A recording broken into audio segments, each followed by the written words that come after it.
अस्सलाम वालेकुम दोस्तों, क्या हाल है? ठीक हो? खरियत है? तबीयत ठीक है? जेरे सऊदी अरब ने दे पियो, दुबई ने दे पियो, पाकिस्तान ने दे पियो, चोटी बाला ने दे पियो, चोटी दरी ने दे पियो, ममूरी ने दे पियो, पोलशेरा ने दे पियो, डेरा गाजी खान ने दे पियो, जयदे तालाब बनाने मच्छी तालाब ए बब्बर शेर करन शेर नहीं सवा शेर सारे एक कंपनी है ट्रैक्टर दी मैसी रूसी फिएट वडे वडे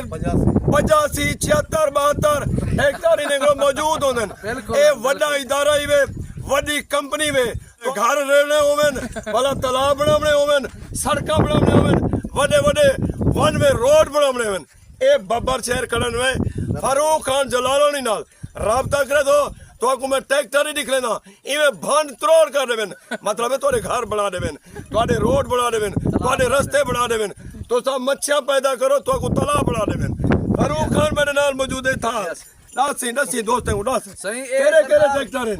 तालिब खान जोगियानी ए मखमल बलोच ओ ना ड्राइवर साहब संदरानी है सारे बलोच कंपनी में तालिब खान हसरानी बाबा ये तालिब खान ठीक है जानी पहचानी शख्सियत कहीं बंदे काम करवाना हुए बरकर नहीं उन्हें राब्ता कर लिया है दोनों ट्रैक्टर सारे ठाप भाग ये थोड़े ट्रैक्टर है नहीं थोड़े आज तलाइयां खड़न तबे तला बन दे बन भला तू अपना नंबर दे 0346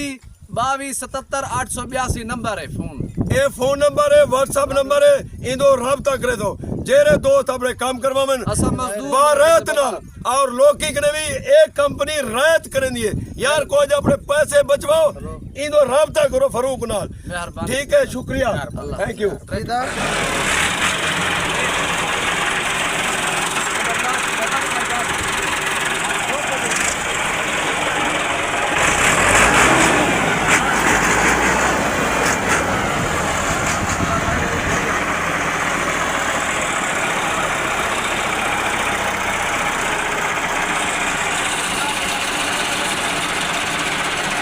Good job.